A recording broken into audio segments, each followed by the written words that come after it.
2, 1. The Voice of Stockton. For more information on The Voice of Stockton, go to thevoiceofstockton.org. The views and opinions expressed in the following program do not necessarily reflect those of KXVS, The Voice of Stockton, or its parents, affiliates, management, and staff.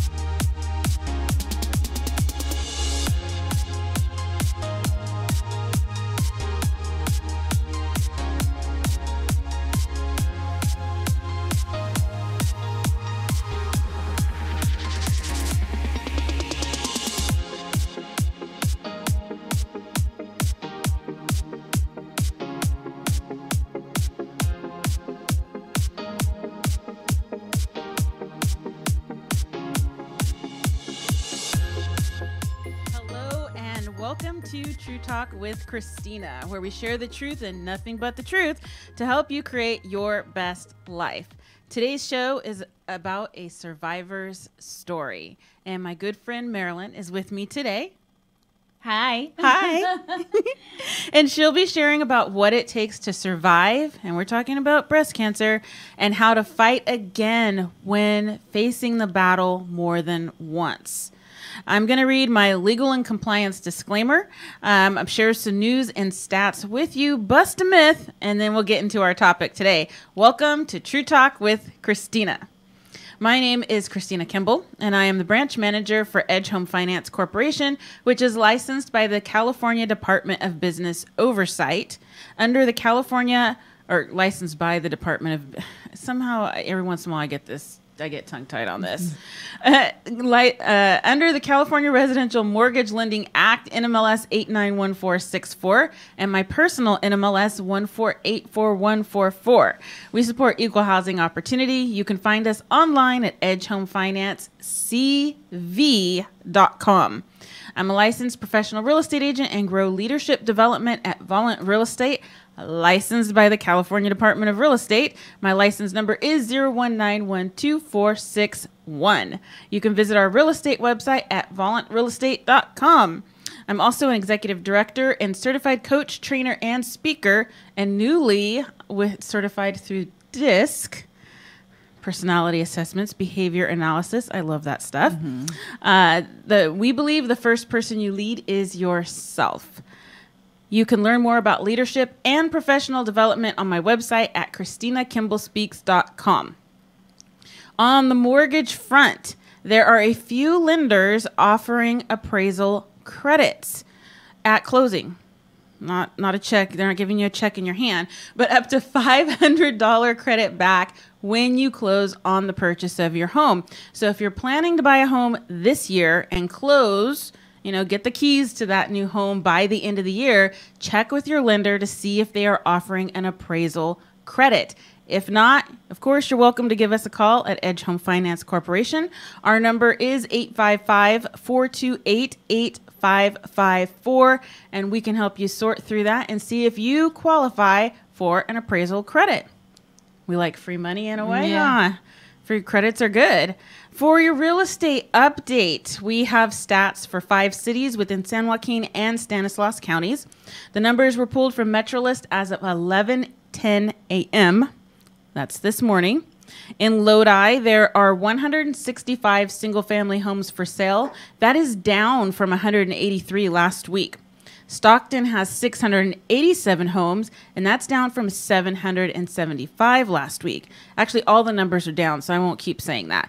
Manteca is at 146 from 159 last week. Tracy and Mountain House are 202 homes, down from 219. And Modesto is at 481, down from 554.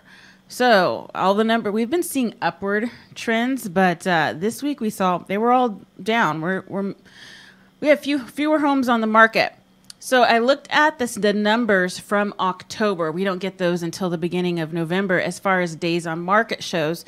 when there is an increase in the days on market, an upward trend, where it indicates moving toward more of a buyer's market because the homes are sitting on the market longer, which means buyers have greater negotiating power. However, we are still in a seller's market because of the lack of inventory. You saw the numbers, or you heard them. You didn't see them unless I show you my notes.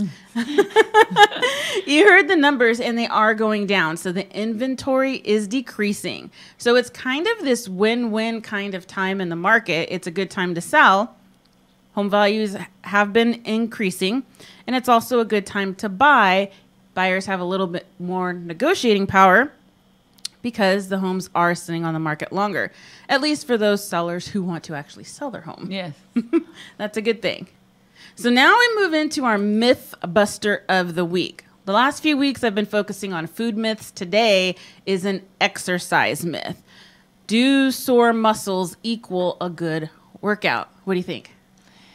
I think it's common for us to think that if you're sore the next day, you're like, oh, that means I did good, right? It's, Right. It's normal, not happy, not comfortable, but you think, okay, at least I did something Yeah, good. when you're hobbling around. Yeah, like, oh, had a good workout yesterday, my legs are hurting or whatever it is. Yeah. Yes. But Yes. It's a myth. It's a myth that it has to, that you have to be sore in order to have a good workout. Okay.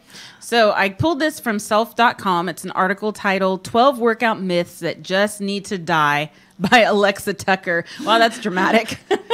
So I guess what Alexa Tucker is saying is that if you have a good workout, it doesn't necessarily mean you'll be sore the next day. Right. The soreness isn't in relation to if Did you had a you good read workout this or not. article? No, I'm just telling by what you're saying. But that's really good to know. Wow. It is, because sometimes we feel like, oh, I'm not sore. I didn't do enough. Yeah. So that's why I chose this myth to bust today, because it's important. It's while soreness can indicate an intensity of workout, having the not being sore doesn't mean you didn't have a good workout. Mm-hmm. Now, come on, if you took 10 steps and you're not sore, I would call that a walk to the restroom. I wouldn't call that a workout. So that was pretty interesting. I don't need to read the rest of it because we pretty much busted the myth. Yes. Busted. Wah, wah. So now, I mean, we got through that pretty quickly. Sometimes I get tongue-tied a little bit more than that. And that was, hey, it's nice to have someone who's in on the myth busting of the week with me. Hey, and I'm not just I'm talking. happy to be here. Hey. Yes. So that does take us right into my very special guest today, who is Marilyn Chapman, my good friend. I'm not sure how many years we've known each other now. I got into real estate in 2012. Okay. So I'm pretty sure I met you toward the beginning of I'm that. going to say there's 6 years right there. Yeah. How long have you been in Northern California? 7 years. 7. So I was Okay. probably new up here when I met you. Yeah. Yeah. See, we were both, it was new. Yes. Sort of. So I asked Marilyn to join us today because last month was actually Breast Cancer Awareness Month, which is so funny because I've always had it in my mind at the beginning of the year, toward the beginning of the year. Oh. I don't know why. And I don't know who chose October to be the month. I don't know, but it's the month we got married. It's a good month. Yeah, there you go. Well, not me and Marilyn. Me and my husband. Let's just make sure. Another it's myth clear. buster here.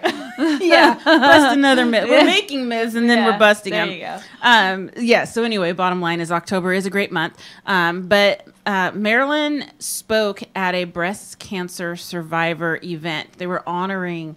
New York Life was honoring survivors. And when I heard her story, and I've heard it before, obviously, I can't know someone that long without knowing some of their story. But I asked if she would come on the show and share her story. And we're going to talk about what does it take to survive. Because when you share your story, they'll hear how many times you've had to face this battle. Yes.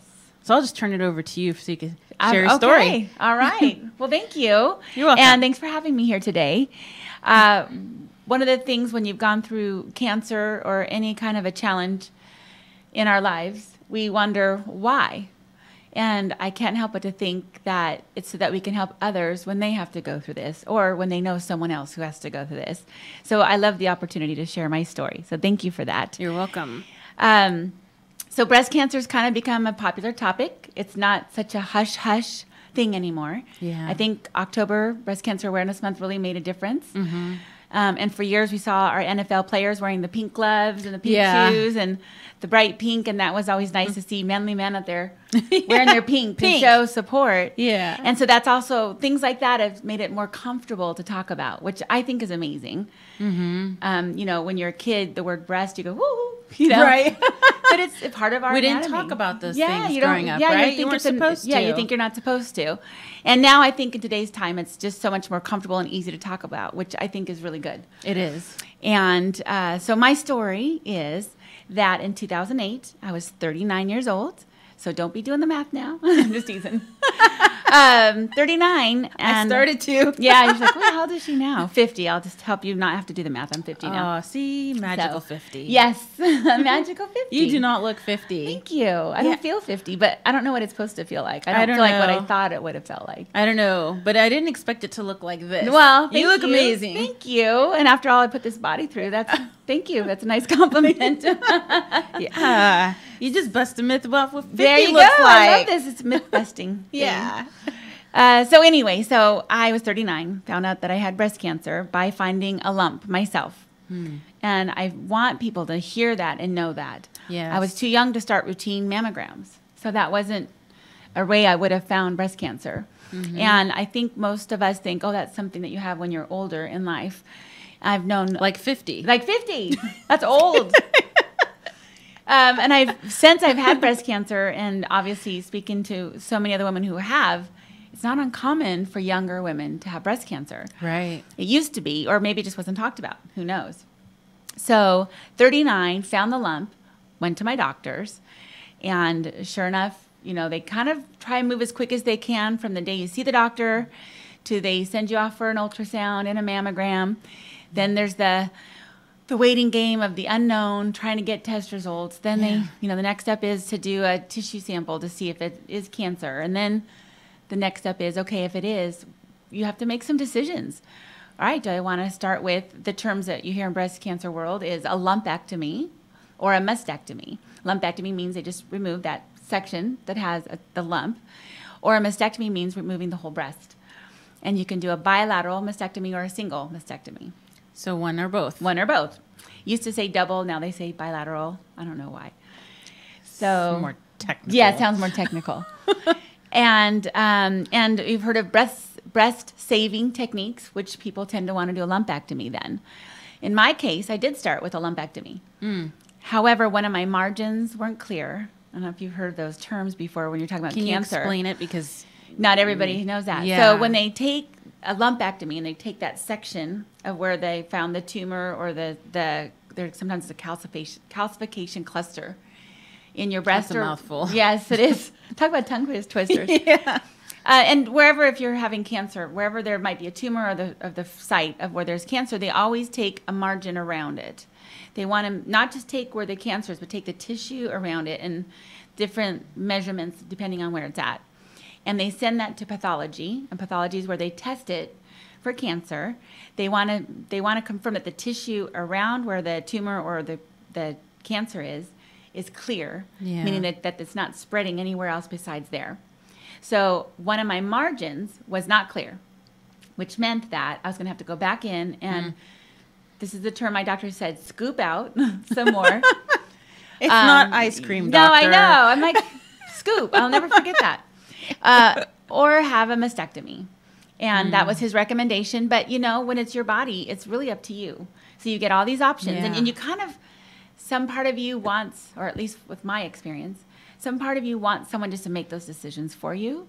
Yeah. However, I appreciate that they also let me be the one to make those choices. It is my body. And you're So- the one that has to live with the choices. Yes, absolutely. Or hopefully Oh, live yes. with I was the just choices. thinking that after I said it. Yes.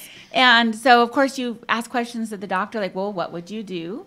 Or in this case, if it was your wife or your daughter, what would Right. you want them to do? You know, that way you're really getting a true, honest opinion from your doctor with the way that they think you should go. Mm-hmm. So I did do a mastectomy and chemotherapy. My lymph nodes were clear, and that's another thing they do when you have breast cancer. It's very common when they're doing, whether it's just the lumpectomy or the mastectomy, to take out a few of your lymph nodes to test them. They want to make sure that the breast cancer is not spreading somewhere else under your body, and lymph nodes are a very common way for it to Yeah. spread. Your lymph nodes are your armpits, and there's also tumor sections down by your hip area. And if there's cancer close to your lymph nodes, it's very common for it to grab right there, and the lymph node then spreads it through the rest of your body. So they want to make sure your lymph nodes are clear. Yes. Mine were. Yay. So yes, they take what they call the sentinel node, which is like the center one, and maybe a couple others, and mine were clear. So I remember waking up from surgery, and that was what I was wanting to hear. Definitely. Yes, and they were clear. So that was good. And I did the chemotherapy, and because I ended up doing a mastectomy, I ended up not needing radiation. So radiation is usually another option, and that's a more target way to kill the cancer cells or anything around that area. Since I did a mastectomy, there was no tissue left to radiate. So, and if I have some friends that have had it in their lymph nodes, then they do radiation in the lymph node area. But because my lymph nodes were clean, we didn't have to do that. So that was back in 2008, and did all the treatments. Of course, you know, we're women, we lose our hair. You go through kind of a year of yuck. Yeah. But doing it all knowing that you're doing this so that you can have the rest of your life, and it's worth Yeah. it. So, and honestly, they give you drugs now that make you not feel so sick during chemotherapy. Drugs meaning like steroids and anti-nausea. And so, you know, you picture maybe from TV when someone's having chemotherapy and losing their hair, that also means they're really sick all the time. And not Yes. necessarily. I actually worked through all of it as a sales rep. Wow. So, yeah. And the company I worked for was very supportive and understood that maybe means I wouldn't be in the field as often. And they let me do what I needed to do. But for me, working through it was helped me get through it. Because if you sit home and you lay in bed, you tend to feel more sick, right? Yeah. Well, in So, your mind. Yes. Yeah. And it is a mental thing. You need to stay strong and you need to stay positive because your mind does feed your body. So that, and I did a lot of prayer, great conversations with God on a regular basis, and that's what got me through it. And work, and my friends that I've made through work, you know? Yeah. And the support I had from the company. So I got through all that. I think then it's the bald head. You can't ignore that you have no hair on your head. No, you And can't. as a woman, that is somehow a definition of who you are. And so, you know, you wear wigs and different things until your hair starts growing out. So to me, that was probably the hardest. I know it sounds so vain to say, but that's the hardest to get through. Wow. Because Yeah. that's what people see when they see you. You look like a cancer patient. You don't have hair on your head, right? Yeah. So you get through that, though, and your hair grows back. And I took medication. It was something at the time called tamoxifen because I was pre-menopausal. And there's different types of breast cancer. Mine is HER2 positive, and it's estrogen or ER receptor positive. So I'm actually called a triple positive. Overachiever. Yes, I'm an overachiever. If I'm going to do it, I got to do it all. Yeah. So what I've learned is that the HER2 positive portion, from what I've been told, only 20% of women that have breast cancer are HER2 positive. Then some people who are also estrogen receptor negative and HER2 negative, you've heard them be called a triple negative. What's amazing about breast cancer is all of the studies that have been done. And you hear about all the fundraisers on a regular basis. I just was a part of the Avon Walk that my family did a big part of. And you've heard of the Revlon walks, which I think was a big start of the drug that I have. It was Revlon walks that helped with the Herceptin. And you just hear about different fundraisers, Susan Komen, you just hear about them everywhere you go. And that's another reason why breast cancer is so much more commonly known of, is because of all these fundraisers. Right. Well, I'm here to tell you these fundraisers work. Because in 2008, Herceptin was a pretty new drug. And that was from a scientist who, I think if I remember the story correctly, his mother passed away of breast cancer. Either that or she was sick from it. But he dedicated his world and his life into, he knew he found what was needed to block this HER2 positive that I have and that his mom had. He was married with children and spent most of his life in the science room because he had this. And the next step, once you find the cure, so to speak, is to get RDA approved. Or am I saying it right? The FDA? FDA approved. RDA Yeah. is a registered dental assistant. Yeah. I used to be a dental assistant, so that just was what came to my head. That's funny. It's coming back. It's coming back. They call it chemo brain Don't sometimes. forget us. Don't forget Yes. us.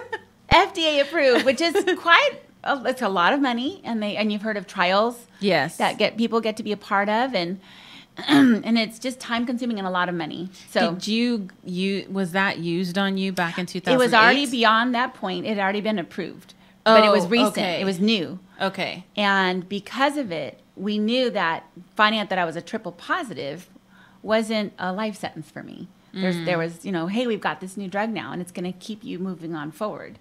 Where before, you'd hear a woman with triple positive have a time frame given to them. So anyway, so it was the fundraisers that helped him fund to get through the whole cycle of getting it approved, so that people like myself or anybody who's HER2 positive can also use the value of this drug. It's an IV drug.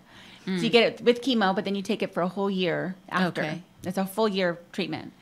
So then I did the tamoxifen, if anybody's heard these terms before, and it's a pill that you take when you're premenopausal and you have breast cancer. That's estrogen receptor positive. I know it sounds like mumble jumble if you're not in my world. And it's a lot of words. It's a lot of words.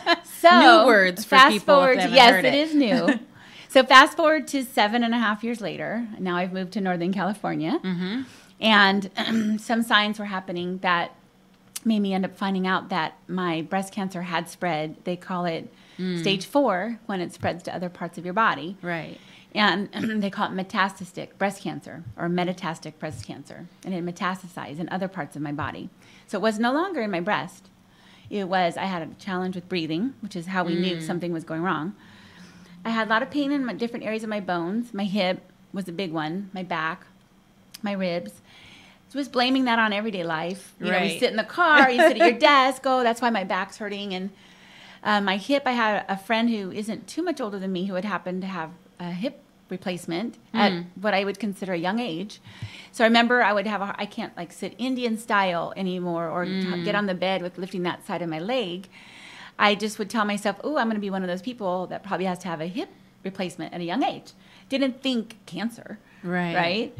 And so anyway, finally, because of the shortness of breath, they did a CT scan, and that's when we found out that the cancer was in my chest cavity and in my bones.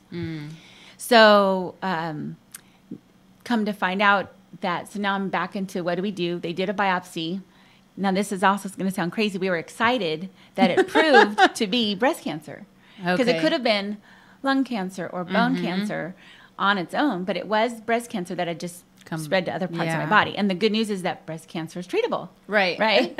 And they've done all these work. So now I mentioned the term Herceptin as the drug that was new. Now, 7.5 years later, they've come up with an addition to that called Perjeta. So when you go in for an IV, it's actually 2 separate bags. You've got to go through the one and then you go through the other. So one's Herceptin, one's Perjeta. And that's the other new thing for people like me with HER2 positive breast cancer. So all this to say, good news. Yes, it's awful to hear you have cancer again, but that's okay because there's treatment and there's something we can do about it. So went through that for a year. Went through chemo, lost my hair. As you can see, it grows back. It does. Beautifully. Thank you. It's getting to the point longer again. It is. And thank you. And now come to find out, I had stopped the Herceptin Perjeta, and what the doctor I was going to at the time didn't realize is that once you're metastatic breast cancer and you're HER2 positive, you should not stop taking that instead of stopping at the year. Found that out because I have more activity in my bones, so kind of on round 3 here. Now I'm going to Stanford to an amazing breast cancer specialist who put me right back onto the Herceptin Perjeta treatment. And actually, I called my SoCal oncologist when all this was happening again, and he said, you should always be on that Herceptin Perjeta. So I'm like, thanks. Now you know. So now I am. And I'm already feeling a huge difference. I just had my 3rd treatment yesterday at Stanford. And it's you just go in for the IV drip, and I've got some injections for some target treatment of the estrogen receptor part of my breast cancer. And this treatment is not going to make me lose my hair because it's target treatment versus chemotherapy. Yes. That's what I was going to ask, if this is considered a chemotherapy. It's in the chemo room.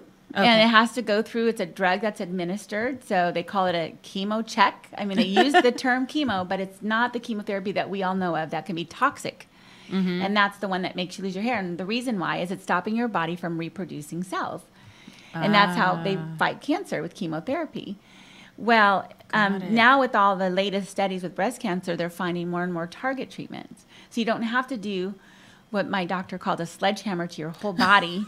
If you don't have to. And she's saying it doesn't mean I won't ever have to have chemotherapy like that again. But for now, if this is what's working, then we don't need to do that. Right. So that's the great news. Is you know, like I said, I hate to sound vain, and if you have to lose your hair again, then you do it because it grows back. It does. But it's nice if you don't have to lose it in the first place. Yeah, yeah. And I knew some women who do a cold cap, if you've ever heard of that. I haven't. And it's a freezer bag that you put on your head. While it's like before, during, and after chemotherapy, and it's worked for a lot of people to not lose their hair during chemotherapy. Interesting, yeah. Because, you know, when your body stops producing cells, that means your hair follicles are no longer producing hair, and that's why you lose it. So the and cold our hair cap is always somehow, falling out. Yeah, I know. It's normal. Eyelashes, the whole thing. So the cold cap helps that to not happen on a lot of people. So Wow. yeah, I didn't do it, but Extra tip for you. the cold cap. The cold cap. Yes. So Wow. the part of my story that I want to share the most is when you hear about these fundraisers, yes, they're doing something, and they're helping people like me who have strongly and hugely benefited from them, right? Yeah.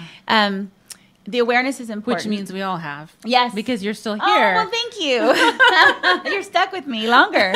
Yay. Yay. Yay for being stuck with Marilyn. Yay.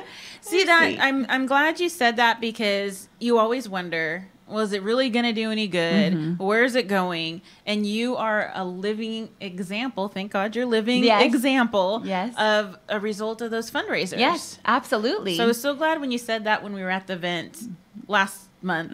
Time goes by so fast. I That know. seems like so long ago. So glad you said that last month. I'm glad you said it again here, because a lot of fundraising is going to be kicking off at the end of the year for last minute donations. Or if there isn't fundraising, is there any specific organization or websites that you direct people to, or you just tell them, you know, go with where you'd like to donate? A girlfriend of mine, Yvette, gave me a site, and I can give it to you if you want to put it on your Facebook page when we're done. Yeah. That helps you to know which fundraisings, where the money goes to each of these fundraising companies. There's always overhead. There's people that Right. have to be paid that are working in these events. Yes. So just like any fundraiser, it's not 100% of your money is just going to that cause. There's all the people behind the scenes that have to get paid that are working for that as well. So Not it's to a mention site. the little transaction fees that come off the Oh, top of gosh. the first place. Yeah, absolutely. Yeah, absolutely. And when you use a credit card, they have to pay the credit card a percent. So Yes. that gets, I mean, lots of all those different ways. So Yeah. I'll share that with you right when we're Okay. done, if you want to put that on there, because it does help you decide or determine, you know, of all the different ones I've even mentioned or the ones I'm familiar with, how much of that money really goes towards the actual Yeah. fundraiser. Yeah. Right. Not to say that any of them are bad, but it might help you determine which one you think you'd rather have your money go to. So thank you for asking me that. You're welcome. And then like right now it's November, they call it Movember. And if you look at back to NFL, and sorry, my husband's a sports agent, so I always have Yeah. NFL going on in my life. It's okay.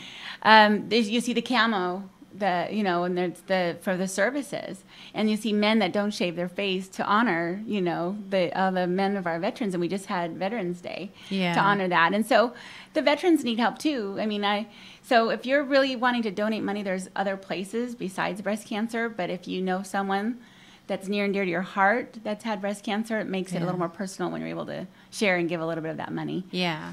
And then the other side is being aware. That's huge. And that is why we're calling it breast cancer awareness. Yes. It's good to be aware. If I hadn't have found that lump, which by the way, the triple positive is very aggressive. I had, this is personal talk. Sorry, boys, for listening. I had my. They'll get over it. They'll be fine. Well, you need to hear it because you have females in your life. Yes. Right? They might have daughters. Yes. Daughters, Yeah. aunts, moms, sisters, all the people you work with, there's women in your life. So, and actually men have breast cancer as well. It's a small percentage, but men actually get breast cancer. I could find one that would want to come on the show. Yeah. I was at the Avon Walkathon with my family that had done it in my name, which was just wonderful. And there was a man there who was a survivor as well. Nice. And he had a nice nice that little he was booth a survivor. and talked about it. I even took a pamphlet of his because I thought it was really interesting because they go through it too. Yeah. You just hear about it more often with women. It's Right. more common with women. So where was my thought going with that? Cut off that subject. I got distracted. Awareness. Yes, awareness. So I had gone to my female checkup Yes. in January, and that you've heard their terms, pap smear, all the fun things that us women get to do. But they also do a breast exam, which is just a physical breast exam. That was in January. 2008. 2008. I found the lump in March. Ooh. It was actually 3 in the same quadrant, turned out. Wow. So that's how fast growing my breast cancer was. Wow. And that's why just that once a month checkup, yes, it's really important to go. And actually, once a year. And actually some insurance only covers now once every other year to go for our female checkups. More of a reason that you need to do your own self-exams. And at the event that you're referring to, we had this sweet nurse go up and with her clothes on, gave everybody an example of how to do a breast exam. And it might be kind of embarrassing, but it's not. It's your body. Right. Right? And so do those breast checks because you don't know how, may go, oh, I'm going to see my doctor, in 6 months. You do it now. Do it every single month. Yeah. And they say to do it, I believe it's 10 days after or before your cycle because your cycle does have a difference on the density. It likes to affect things. Lungs. Yes. Trying to, again, be clean here. How you say it. But so you don't want to do it and I'm just going to say it when you're on your period because that's the time when you might have some lumps that doesn't mean anything. So it's 10 days before or 10 days after. So put it on your calendar that day. Yeah. Go take your shower whenever to do a breast check.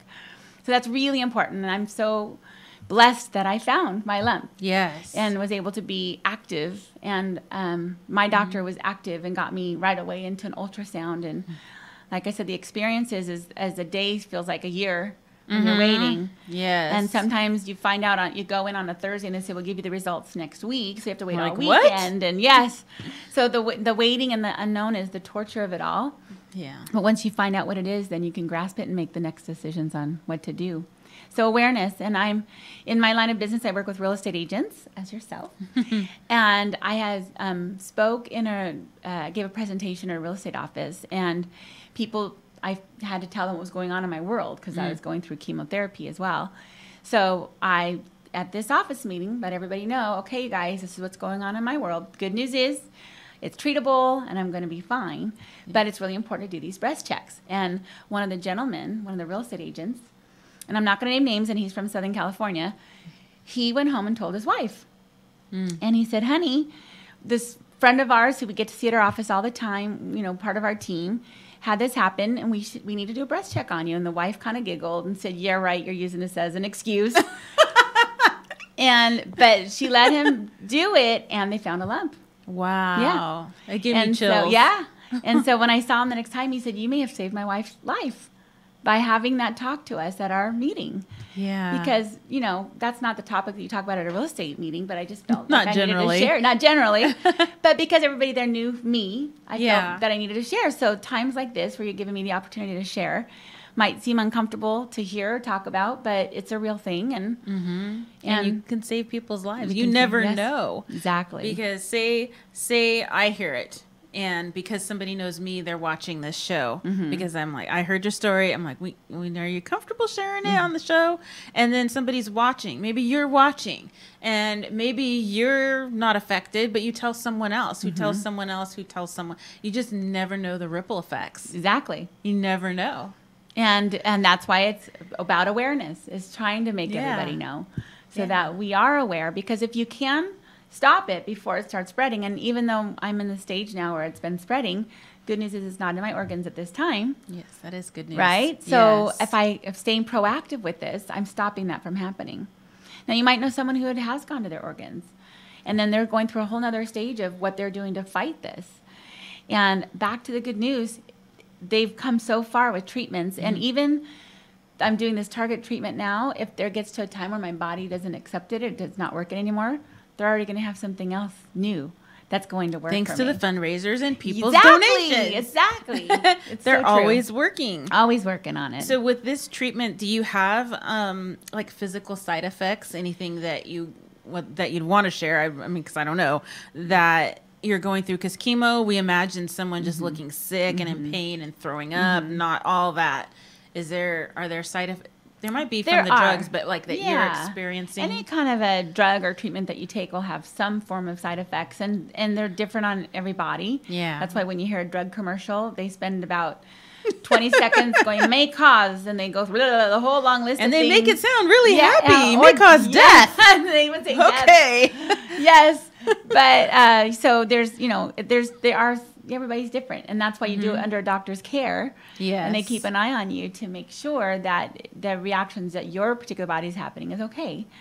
And like I mentioned when I did have chemotherapy, I didn't once get sick. Did I feel a little nauseous sometimes? Yeah. Did I lose my appetite sometimes? Yeah.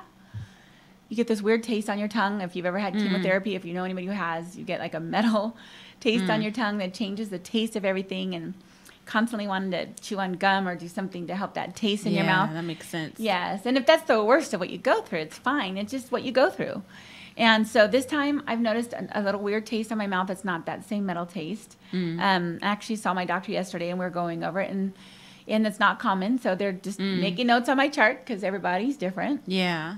Do you want some gum? No, you're so sweet. I'm okay. Okay. I don't know if you noticed, I put my mint in my mouth right when we were starting, though. I didn't. Possibly maybe a little fatigue might happen, but I'm not feeling that at all. I'm also drinking some healthy drinks that are helping my body stay healthy, so that I hopefully won't ever have to go through that. Bathroom issues. That's a nice way for me to say it. That is a nice way. You're very good with words. That's common, bathroom issues, but that's okay. You have to listen to your body. And it's okay to ask your doctor, okay, this is what's happening. And every time I go in, they ask, have you been having this, or this? And we talk about it and talk about the next way to handle it so that our bodies don't suffer so much during treatment. Yeah. And since this is most likely a treatment for me for life, and I plan to have a very long life. Yes. Amen. Then we've got to, yes, thank you. We've got to find the right ways for my body to handle it with as least amount of those icky side effects as possible. Yeah. So I count my blessings every day. I really do. And I know there's so many people that have it worse than I do. You might know someone who is going through chemotherapy that did get sick. But the steroids that they give us during chemo and the anti-nausea medicine, if you take it even before you feel sick, just stay on top of it, most likely you won't get sick.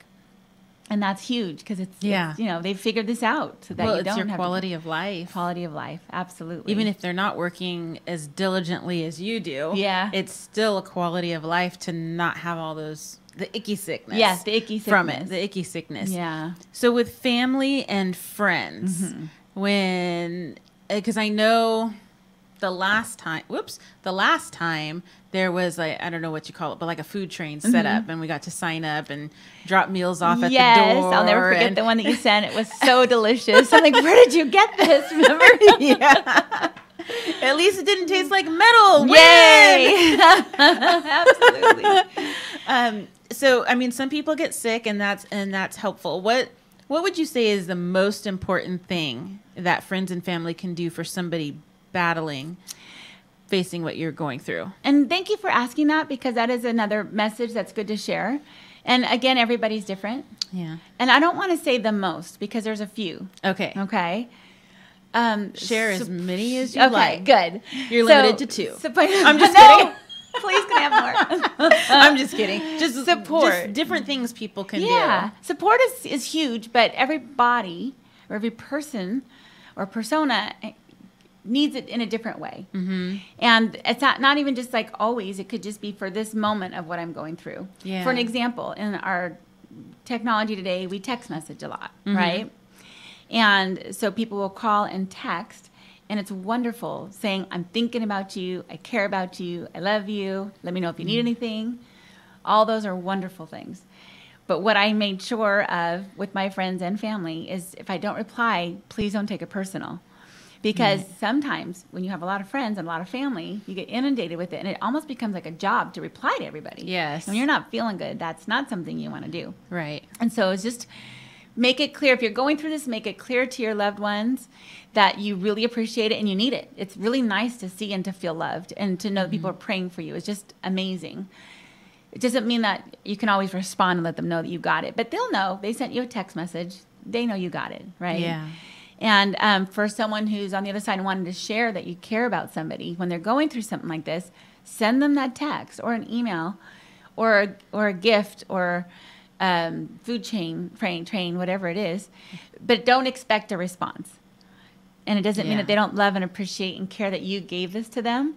It's just that, again, sometimes you're overwhelmed with all of it. And it's, like I said, it's like a job to really get back to. You have, okay, Facebook and birthdays. How many happy birthdays Oh my do you get? goodness, yes. It's wonderful, right? Hundreds. Yeah. And you feel, wow, I'm loved. All these people are wishing me happy Yes. birthday. But to take the time to respond to every single one of them, it's another job. It could take you hours. And that's the day you're Yeah. trying to celebrate your birthday and go have a dinner with your friends And you're happy family. and you feel good. Yes, exactly. But then you're like, wait, I got to say thank you to 20 more people really quick. Again, it doesn't mean you don't love that feeling of being Right. loved, but sometimes it's a lot. So imagine that every day. Yeah. Right? I can't. Yes. And then flowers are amazing and beautiful. And I love, love, love flowers. But at one point, you thought I had a funeral home. I had a lot of flowers. And the smells kind of overdid each other and took away from it all. So flowers Yeah. are nice, but the meal train is really nice. And so I was blessed to have my friend Chris Nee and Kelly help put that together. This time? And I don't need it this time. I was I'm like, okay. I didn't get notified. When I was I'm going bringing through some potatoes. No, I know those were so good. No, this was from when I was actually going through the chemotherapy, and then it's tough, and it's not Yeah. just about me. It's about feeding my family, and you have Yeah. the pressure, or I don't know if pressure is the right word, but you want to make sure that your family's taken care of too, going through all this, and Yes. they go through it with you, right? In all their own ways. I have teenagers, and they took it their own ways, and my husband being very loving and supporting with me. But I know that in his own mind, what he was going through, and even this time going through it again, I think he's taking it Yeah. harder than I am, because he loves me, Right. And it's our family. So that meal train at that time was wonderful.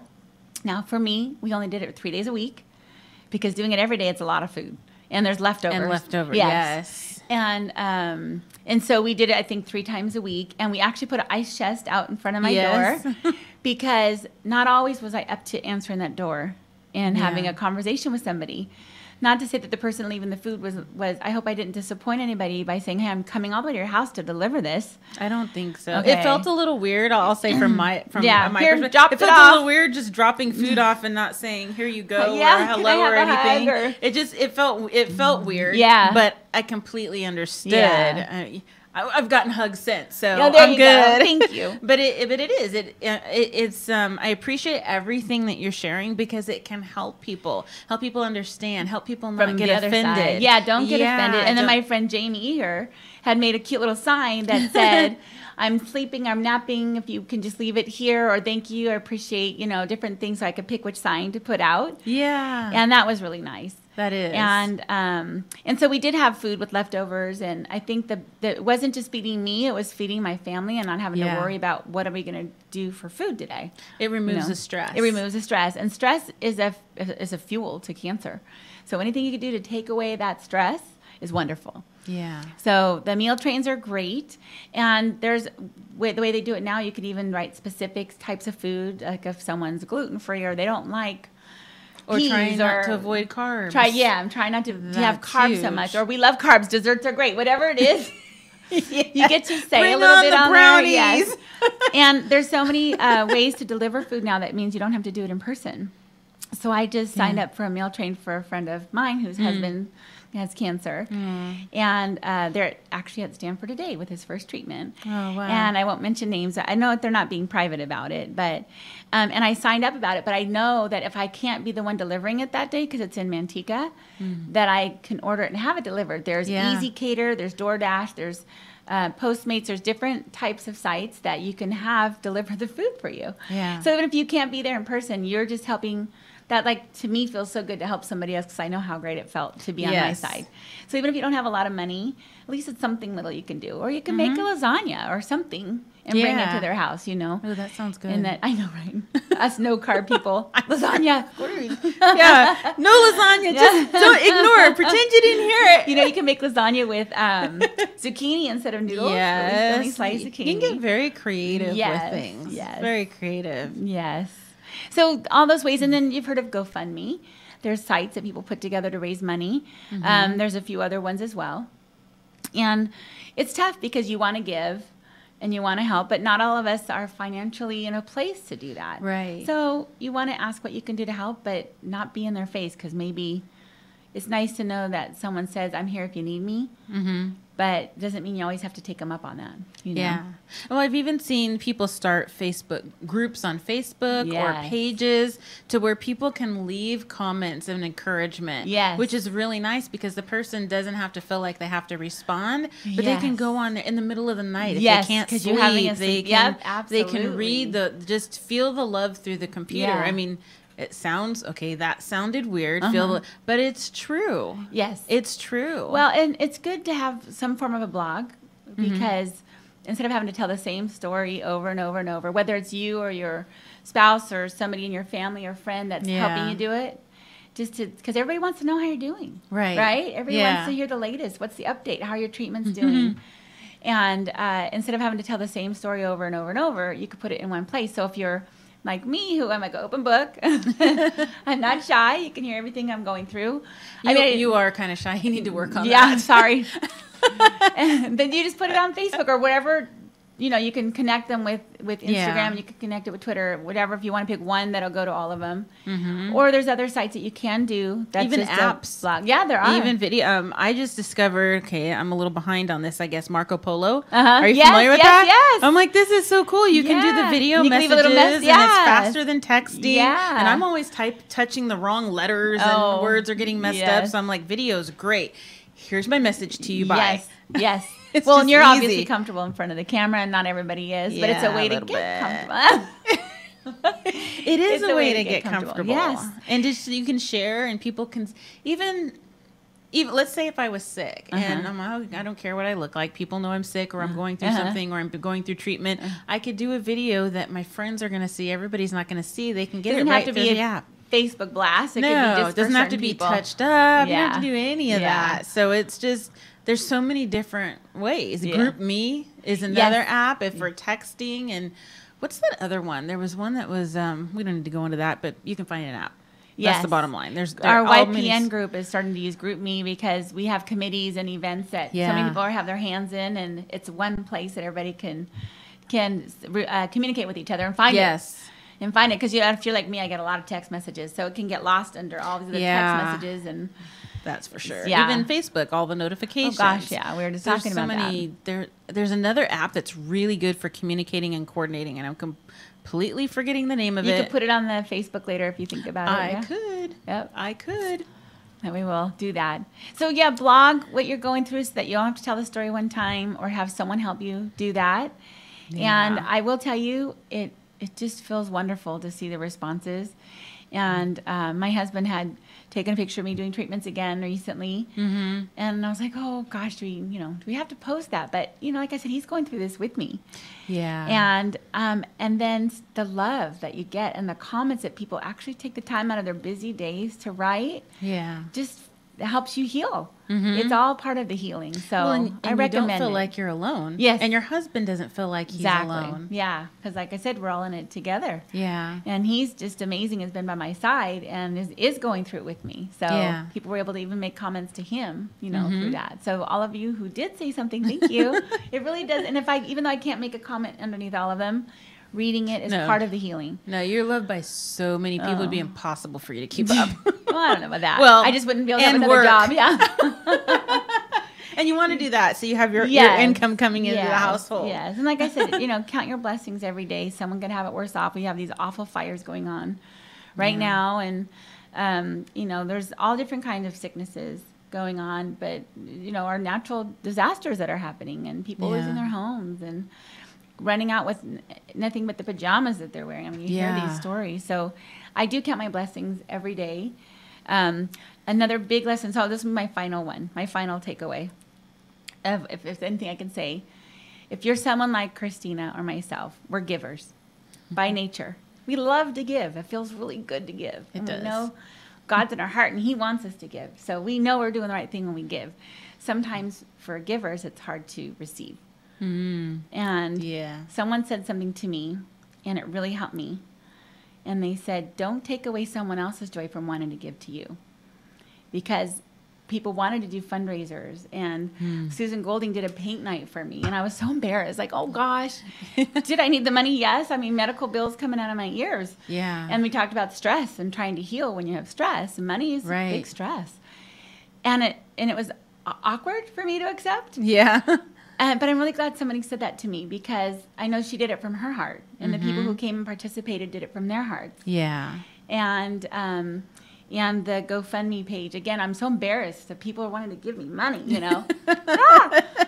But it's their way of letting me know that they cared. And if I were to say no, then I'd be taking away someone else's joy of giving to me. And that was That's a true. big step. And it's still hard and it's still awkward. Yeah. But if you're someone like Christina and myself, and you're a giver, It is awkward. it's awkward, but accept it. Learn to accept it, and Yes. don't take away someone else's joy of wanting to give to you during any time of need. Yeah. And it could be for you or for a family member or a friend.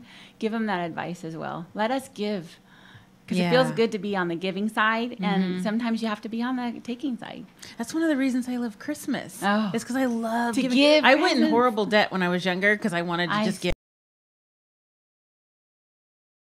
But it's fun to give. And yeah, why take that joy from somebody Somebody else. Yep. because we're uncomfortable. Yep, absolutely. Yeah, that was an important one to share. Yeah. I'm Thank glad you Thanks did. for letting me have more than two. Oh wow. I know, look at the The time. Okay. So I have a couple other things to share, but first, thank you so much. Thank you. Thanks for letting me talk and share my story. Yeah, I'm so glad you did. I mean, I know you're busy and you're dealing with all these things, but you're still a giver. Oh, hey. See? Thank you. Still a giver. Thank you. Always thinking of other people. So, Well, I just love you. that's why we get along so well, honey. Yeah. Yeah. Yeah. Okay. So actually, that kind of leads into one. I always do national holidays Okay. at the end of the show, and there are only two today. And the first one is World Kindness Day. Oh, well, So what how did you- cool is that? Yeah. He always likes the national holidays here. They're fun. So November 13th is World Kindness Day, and we're encouraged, of course, to spread kindness. Like, I don't like the way they put this, but they said like an infectious cold. Oh, because I'm you're like- sharing it with everybody you're in contact with. Yes, and it spreads. And it spreads from them to the next person to the next person, paying it forward. Yes. What I found interesting, it says, and this is from nationaldaycalendar.com. I always get these from there. They said, we want to share it more than usual because studies show when others observe kindness in action, they are more likely to carry out an act of kindness too. Oh. So it really does spread like a Yeah. virus. Well, I've had somebody when I drove through Starbucks, they paid for my drink and I don't even know them. Yeah. Made me want to pay for the person behind me. Yeah. Right? It was just natural. You want that felt so good. I want to do it to somebody else. Yes. Oh, I like that. Yeah, and that's an advantage too of sharing on Facebook. I mean, it's not that you want to toot your own horn, but when you share what someone has done for you, someone, that was really nice. I think I'm going to do that for Yeah. somebody. Yeah. And when we see but when I read this, it struck me in two ways. In that way that it's very contagious, it struck me in the opposite, in that when we let's see, how is it worded? Studies show that when others observe kindness in action, they're more likely to carry out an act of kindness too. But what if it works the same way for things that aren't good? Oh, yeah. And when they see That's why it- you need to stop Yeah, in its filter. tracks. Yep. That's why I don't watch the news. Oh, yeah.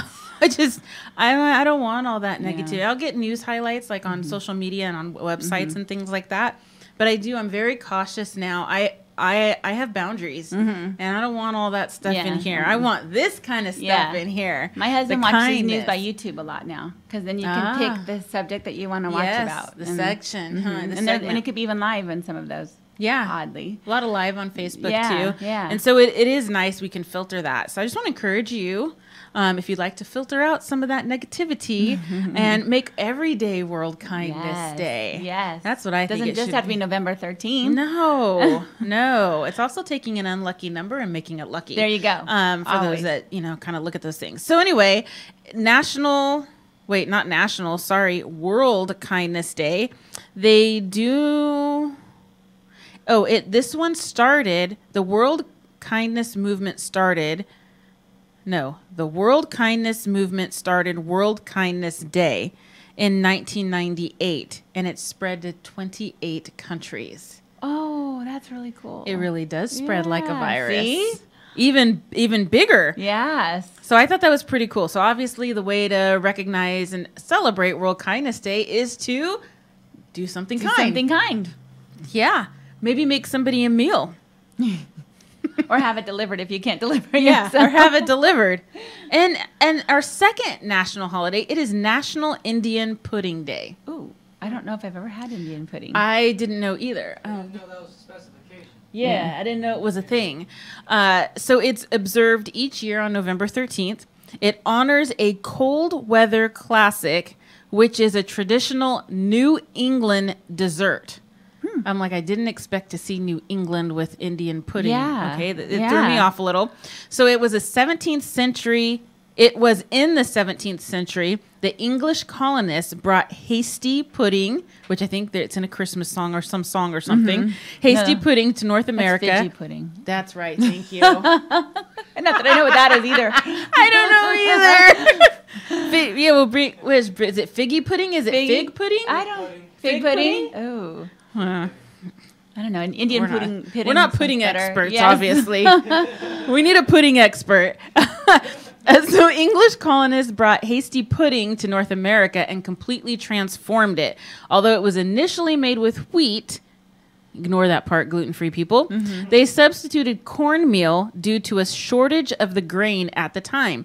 The colonists had learned how to cultivate corn, maize, from the indigenous peoples. Indian pudding was derived from their name for cornmeal, Indian meal. Milk was substituted for water, and they added either molasses or maple syrup along with cinnamon, ground ginger, butter, eggs, raisins, and nuts.